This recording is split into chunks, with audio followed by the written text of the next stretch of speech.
Anyway, let's watch it. Alyssa Mercante and Sweet Baby Seal caught scrubbing Twitter accounts as the Smash JT lawsuit backfires. Poor guy. Again, even if your lawsuit doesn't go your way, you still have to pay money for it. It's cringe.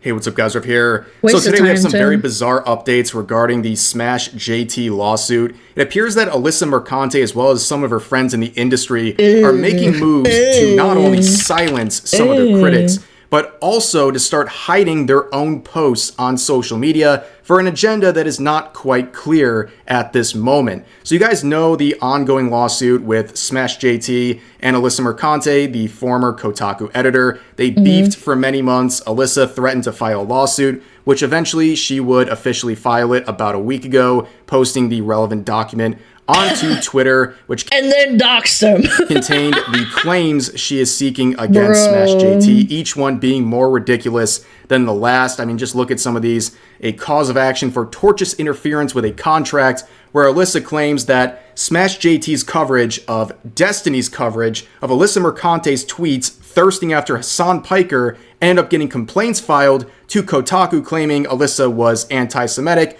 which resulted in her losing her job at Kotaku. And apparently all of that is... That is not what happened. She probably got laid off because she was getting bad press and it was making all of Kotaku look bad. That's probably the realistic thing, not because of all this fucking BS. the fault You can't of prove Smash that JT either. and Smash JT alone. On top of that, we have this insane cause of action for stochastic terrorism, where she is trying to legally define Smash JT as someone who terrorizes. What the hell is that word? Stochastic? Stochastic. Randomly determined, having a random probability distribution or pattern that may be analyzed statistically but may not be predicted easily.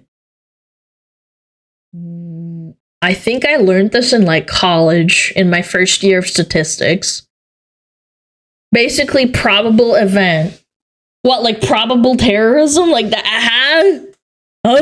People. He's not just your regular harasser. That makes no sense to me. He terrorizes people because he's just that dangerous, according to Alyssa That's very dumb. Mercante and her legal counsel. And then the real crux, the bones of this case has to do with the defamation claim, where she says that Smash JT defamed her when he's made comments regarding her as a sex worker and all. But if you posted it online and you were one and you literally said that you gave people blowjobs for money, doesn't that make you a sex worker? Am I missing something here? Also made claims that she might have been exchanging favors for a leg up in her career, and those things would be very unhinged if they were based on nothing, but in this case, they're based on, well, right here, her Twitter account. Yeah, She has I've seen consistently them. and routinely made posts that line up exactly with the sorts of opinions Smash JT was sharing on those related matters. If I remember correctly, she wrote a whole article as like a journalist talking about sex work and, empowerment. Like, how is that an extrapolation? It's just true. Like, what? She has been tweeting like this for a very long time, and it's not really hard to find any of this evidence. People have it archived everywhere. I mean, here's just some examples. You can see she said she sucked D to get into the gaming industry in this tweet. Another tweet saying, "Happy International W Word Day. I used to be a cam girl. Sex work is work." Okay, so where's the lie? Like me, I'd be offended because I've never done sex work. If someone called me a sex worker, I'd be upset because it's not true. Like with this, you're literally posting evidence on the internet that people can find and verify. And then another one saying, what "On are God, we if I'm doing, ever man? fired, I'm going back to bartending and sex work. F the industry." So yeah, it becomes very right. clear that she has a lot of tweets that dismantle her own claim of defamation against Smash JT for his comments regarding these sorts of topics. However, this is the big update and something very interesting. This was on one of the latest podcasts on the Hypnotic channel here, where a whole host of familiar faces from relevant commentary channels were together, and they made this great discovery here. This is Alyssa Mercante's Social Blade account. If you go there, there's something very interesting going on. Notice the dates here. So on December 7th, Alyssa Mercante started deleting tweets, a mass amount of tweets, adding up into the dozens over the past week or so since then. Remember that date for later in this video. You know what's funny is that you can hide you deleting tweets on Social Blade by making 5 posts and then deleting 5 posts. Yeah, you could do that potentially if you ever want to like hide tweets, and she couldn't even think of that. She just kind of like probably panic deleted it, if I had to guess. Video, December 7th, it'll be important. So you can see she is deleting a lot of tweets, and you see like this day right here, the 14th, she deleted 29 tweets. This is after the lawsuit has been officially filed. And keep in mind too, this is a net negative of 29 tweets. This is balanced with how many tweets she also made. And she tweets all the time. So the actual number of deleted tweets for a day like this is probably closer to 40 or 50. But this is a terrible, terrible look for Alyssa Mercante, right? You're filing a case that revolves around someone's opinion that is hinging upon social media posts from her account. And now, while this is happening, she's deleting a bunch of tweets. It looks really, really bad. And also, it's just a futile effort at this point. Number one, even if Smash JT and his lawyer, Ron Coleman, couldn't find these tweets, they could easily just go to Twitter and request these deleted tweets. Yeah, that's also very true. It's like, well, I mean, the police does that. Yeah, nothing they legally have to give you the logs because it's like they have to prove that you didn't do the crime, or like they needed to prove it in court. And Facebook does it as well. A lot of like chat don't ever delete your shit. It's always there. Discord does the same thing too, if I remember correctly. Like, do they think once you delete a tweet, it's just lost in the ether and it'll never be found again? I mean, there's been tons of court cases involving deleted tweets. Like, this is not something that's totally unusual to make as a request. On top of that, Alyssa Mercante is who she is, right? People have been screenshotting everything she is sharing online. That's true. Ever since she decided to go from just a cringe Kotaku journalist to a public figure who's constantly stoking the flames. Once you get a lot of people online who, are starting to hate you, they're going to start documenting and archiving everything you say that makes you look bad. That's just a part of how things are, and I can't believe Alyssa Mercante thinks going back now and deleting stuff would help her in any sort of a way. On top of that, what she's doing, as you might guess, could come with some penalties, as pointed out by Ron Coleman. He shared a bunch of articles sharing cases where people were deleting tweets relevant to a case and would end up getting sanctioned as a result. Alyssa Mercante might have just gotten her and her legal counsel in big trouble because of... What does sanctioning mean, though? Like, I think it's fine to delete tweets, but, like, I think if you're deleting them during the court case, that's when it looks bad. Because you can't prove that she was deleting stuff before. If she was doing it before, then, like, it's whatever. It's kind of like, yeah, it doesn't matter. They get fined by the court. Oh, so she might get in more into the hole, huh? These actions, and it makes a lot of sense, right? Yeah. This is a case, again, largely focusing on opinions based on tweets. The tweets are supporting Smash JT's opinion and making it an opinion and not defamation. And now she's deleting a bunch of tweets. It looks really bad. And we already know some of the relevant tweets that go against her defamation claim have been deleted. So this is not good, and she might actually pay for it. Wait, so she's deleting tweets that are part of the case, too? Dude, how low is your IQ to do that? No, officer, I threw away the knife because it was dirty, not because it had blood on it. You fucking dumb fuck, what? Now, there's also another part of the briefing that I want to revisit because Legal Mindset would be on that podcast. Obviously, he's a seasoned attorney as well. But there was the party section of the document where Alyssa, through her attorneys, decided to redact her own home address from the filing, saying it would result with her having threats against her and all this stuff. Okay, but then why did you leave JT's, like, all of his info in? Yeah, rules for thee, but not for me, huh, chat? Interesting how that works when you're a bitch. And that instead, this information will be revealed to the court in camera. And of course, she did not extend this same protection to Smash JT, posting his full home address in the document, which of course she shared on Twitter. And then her minions on Twitter started sharing that information, his personal address, as well as pictures of his home. And they started threatening not just Smash JT, but also his family. So this is a very calculated and just disgusting move. And unfortunately for Alyssa Mercante, her claim here about all this being revealed on her side only to the court in camera isn't actually how things work, and this might backfire on her for playing this very dangerous game with this personal information. So let's hear what he had to say on this. Legal mindset, Giga Chad! Let's go! The biggest thing that really made me mad was that she ends up doxing Jeff in the complaint and then saying, oh, I'm not going to dox myself because I don't want to get death threats, and putting my address here it means you can get threats, but it's okay to put his.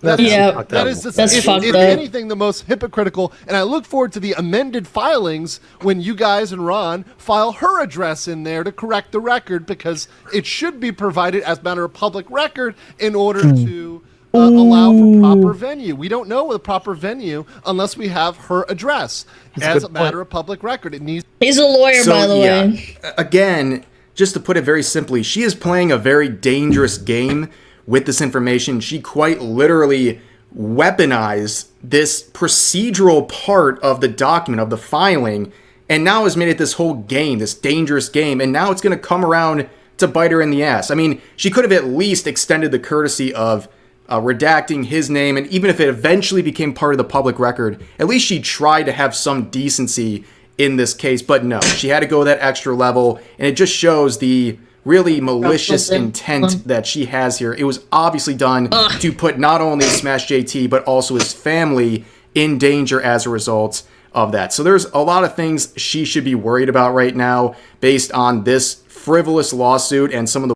I mean, again, she's such a scumbag.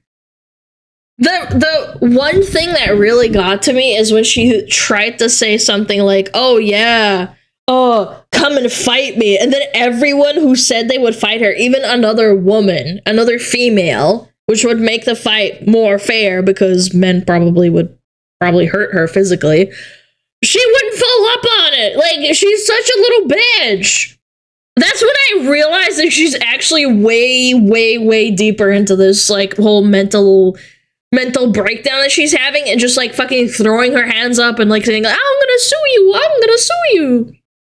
Ways she and her activist set of legal counsel has approached things. Now, I told you that we are going to visit other people in the industry as well, supporters of Alyssa Mercante and her ilk, and they are also going on a deleting spree with their social media accounts. So we're going to Black Girl Gamers here, and obviously it doesn't take a lot of guesswork here to understand that they are another woke consulting firm. Okay, but hold up. Why are you deleting stuff if you're just making, like, talking about black women in video games? You'll see. Okay, all right. And their presence online is actually very interesting because their Twitter account gets a lot of interactions. They have a lot of followers, and people are in the industry are constantly cheering them on. They're so brave. Everyone's commenting on everything they post, sharing it around, getting that good virtue signaling points, because it makes them look good by sharing and interacting with their tweets or the tweets of any group like this. But then you see the dichotomy of everything. You go to their... I mean, it's just a massive circle jerk, ultimately. It's kind of like... It's like that for every, like, type of echo chamber. Actual content, their YouTube channel, and it's a ghost town. Like, the people who feign interest on Twitter for brownie points, they don't actually show up to the content, because you can see there's not anywhere near the level of support on this channel. But this probably because it's not good or well made. Yeah, I don't know. Channel and all the related accounts are relevant because Hypnotic, the person who we watched that podcast clip from, it's his channel, he reported that he, as well as another content creator, had false takedowns on their videos uploaded to YouTube by Black Girl Gamers. And what they believe is going on here, because these are months old videos, these are not relevant videos, they believe they're doing this to basically fish for their personal information.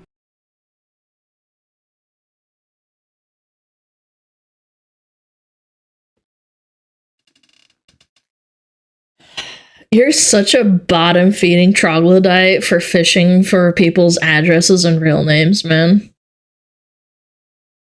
You're such a piece of shit for that. That's why I hate that YouTube has this, like, system of, like, just, you know, being able to dox someone just because you falsely copyright strike them. You make a fake company, chat. Just put into perspective how easy it is. You can make a fake company or use a fake email, attach it to, like, a fake, like, you don't even have to give your social security to issue a takedown, if I remember correctly. All you have to do is that, and then their entire, like, personal info, like, gets printed to them. All of the person that's getting the takedown has to reveal their address and their full name. It's so dog shit. Yeah, I hate it. I hate it so much. To use for Iron Mouse almost lost her entire channel, and only because of public backlash did they reinstate it. She lost her entire VOD channel, and I think it was her main channel too, because she didn't want to dox herself, essentially. For whatever purpose they want, because as a part of filing a counterclaim on YouTube, you have to provide that personal information, and I believe it was on his second channel, so he just didn't have to dispute it, it wasn't worth going through this. But there's something very bizarre going on with Black Girl Gamers. It appears they are abusing the copyright system, which, by the way, is perjury. These people don't seem to understand consequences of their own actions, and that these things, you know, could lead to trouble for them. But if you look at their social blade as well, looking a little suspicious. Over 200 tweets in one day? Yeah, that's totally not suspect or anything. Nah. Deleted tweets this month, including 238 net deleted tweets on the 13th. So that was right around the time these strikes were being put out. But here's the thing. Why is, like, are you scared of something? Why are you deleting tweets? It's just a company that supports black gamers, or women, black female gamers, if I remember correctly. Kind of strange, like, what's going on? Like, old tweets are fine. Like, if they're irrelevant, just leave them up. Nobody cares. Yeah, I don't know, kind of strange. Very, very bizarre timing. And even more bizarre is if you look at the time all this started. They started deleting 10 tweets on December 7th. Again, Alyssa started deleting her tweets on that same exact date. Keep that in mind, because there's one more person I want to check that was covered in that. That must have been talking. There's no way this is a coincidence. That podcast that I found very interesting and showing the length all this is going, and that is Kim Belair, the CEO of Sweet Baby Inc. So what has she been up to? Well, pretty much what all of her friends in the industry are doing as well, deleting hundreds and hundreds of tweets. As you can see, the last month on Social Blade, minus 330 tweets. And when did the mass amount of tweet deleting start? December 7th. Where there's smoke, there's fire, chat. You can't tell me that, like,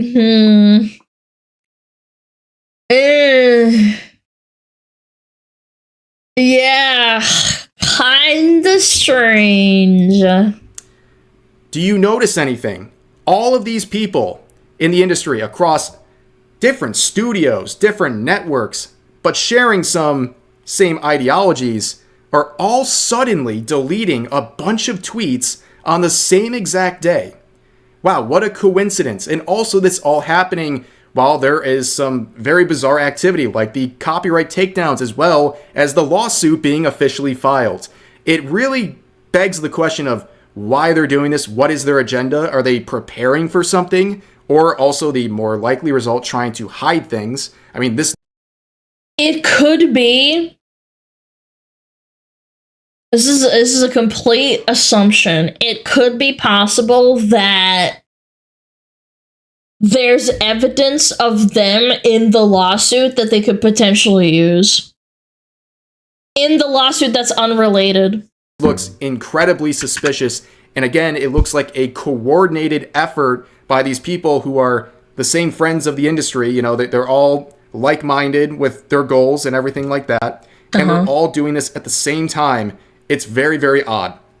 What I think overall this proves, at the very least, is that these people across the gaming industry are getting really desperate.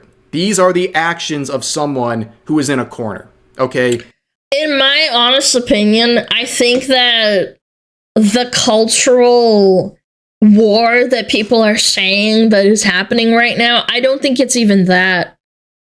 I think it's a symptom, but the actual core, the reason why these like consultation firms are falling apart is because they probably started in 2020, 2019, and now the market is like correcting itself.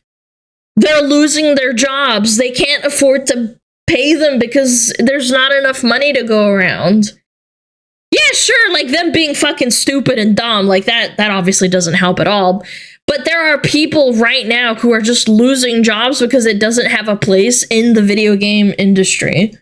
Nature is healing. Yeah, exactly. It's just, it is what it is. Sorry, maybe if you weren't so dumb, probably would just keep your job or go somewhere else. But now you have this like mark of like being involved in the culture war that people really might not like to talk about. Or, like, even hire you as the reason. Like, Alyssa Mercante, I don't think she's gonna have a really easy time finding jobs outside of her little, you know, niche of basically saying fuck gamers and fuck males. Which is what she does. It's her, like, brand. Think about what they're doing. You have Alyssa Mercante with her lawsuit, literally committing lawfare, trying to weaponize the legal system to silence her critics. Then you have black girl gamers filing these false strikes, again, likely to just silence criticism. And then you have all of these relevant parties deleting a mass amount of tweets, hiding their online presence, and in Alyssa's case, possibly interfering with the legal process that Ron Coleman and Smash JT have to go through to respond to the filing of the lawsuit against.